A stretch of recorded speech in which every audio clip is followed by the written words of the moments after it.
अगले महीने आप किसी जूस की शॉप या किसी नारियल पानी की शॉप पे जाएं तो हो सकता है आपको जूस या नारियल पानी पीने के लिए स्ट्रॉ ना मिले।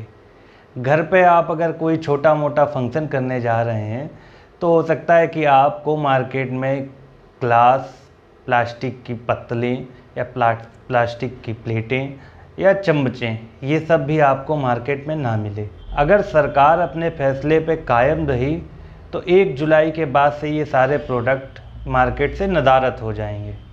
नमस्कार, मेरा नाम है प्रशांत शुक्ला और आप देख रहे हैं सोशल एंड जनरल नॉलेज। असल में मामला जो है वो सिंगल यूज़ प्लास्टिक का है, जिसे सरकार 1 जुलाई से बैन करने जा रही है। अब सिंगल यूज़ प्लास्टिक को बैन करने से मार्केट पे क्या प्रभाव पड़ेगा, कंपनियों पे क्या प्रभाव पड़ेगा और लोगों पे क्या प्रभाव पड़ेगा और पोल्यूशन पे कितना प्रभाव पड़ेगा, वो भी सब हम लोग जानेंगे इस वीडियो में। तो सरकार जो है 1 जुलाई 2022 से सिंगल यूज़ प्लास्टिक के सामानों की बिक्री एवं इस्तेमाल को पूरी तरह से बंद करने वाली है। यानी फ्रूटी, एपी, माज़ा के जो टेट्रा पैक के साथ में आपको स्ट्रॉ मिल रही है उसे, और आइसक्रीम के साथ में आपको जो स्टिक मिल रही है उसको, और जो प्लास्टिक के प्लेट्स हो गए, चम्मच हो गई, इन चीज़ों को, बाकी जो भी सिंगल यूज़ प्लास्टिक की चीज़ें हैं उन सभी चीज़ों को सरकार बंद करने जा रही है। इसके साथ में डब्बों के ऊपर जो पतली पन्नियाँ लगी हुई होती हैं, और हम लोग जो यूज़ में लेते हैं, सब्ज़ी वगैरह लेने जा रहे हैं तो हम लोग को जो पन्नी की थैलियाँ मिलती हैं, उन सारी चीज़ों को जो गवर्नमेंट है वो पूरी तरह से बंद करने जा रही है, उन पर बैन लगाने जा रही है। अब इस फैसले से कंपनियों और लोगों दोनों को ही परेशानी होने वाली है। कैसे? लोगों को सिंगल यूज़ प्लास्टिक वाले सामान अब नहीं मिलेंगे, प्लास्टिक बैग से लेकर दूसरी चीज़ें जो मार्केट में चल रही थी वो भी अब नहीं मिलेंगी। इससे भी बड़ा संकट अब कंपनियों के सामने नज़र आ रहा है। जो पार्ले की फ्रूटी आती है, माज़ा आती है, जो भी ये टेट्रा पैक आ रहे हैं, अब इनके सामने संकट खड़ा हो रहा है कि अब ये स्ट्रॉ कहाँ से लाएंगे। अचानक से इतनी स्ट्रॉ, पेपर स्ट्रॉ लाना बड़ी बात हो गई, क्योंकि हमारे इंडिया में पेपर स्ट्रॉ की ज़्यादा अभी तक डिमांड नहीं थी, तो उस हिसाब से पेपर स्ट्रॉ इतनी ज़्यादा बन भी नहीं रही थी।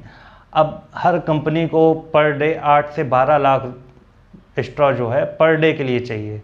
साथ में अमूल को भी ऐसी ही चिंता सता रही है, क्योंकि उसके भी टेट्रा पैक जो आते हैं जिसमें छाछ आती है या लस्सी आती है, उसे भी डेली के लिए 8 से 12 लाख ही स्ट्रॉ की ज़रूरत पड़ती है।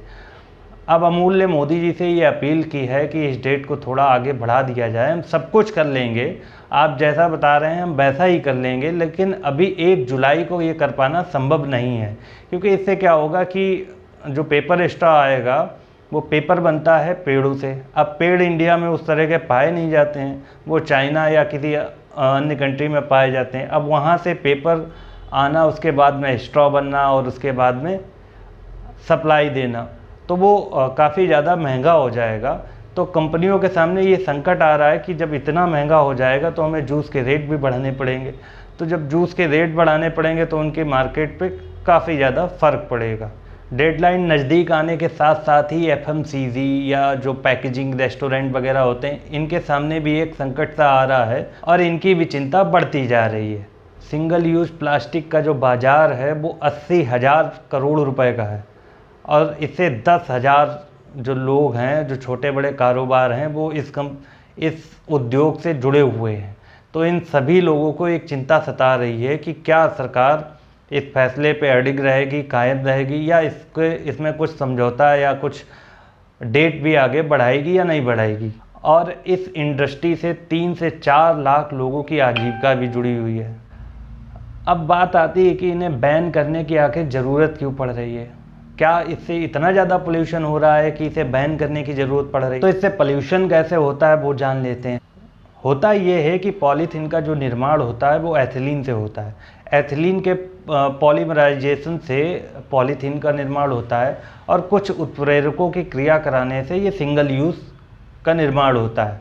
अब ये सिंगल यूज़ जो प्लास्टिक होती है, इसे यूज़ करने के बाद में इसका रिसाइकिल भी नहीं किया जा सकता, मतलब इससे दूसरे कोई प्रोडक्ट्स नहीं बनाए जा सकते हैं। अब अगर जब इनका रिसाइकिल नहीं होगा तो ये क्या होगा, इनका कचरा इकट्ठा होगा। वो कचरा क्या करता है, हमारी भूमि को प्रदूषित करता है।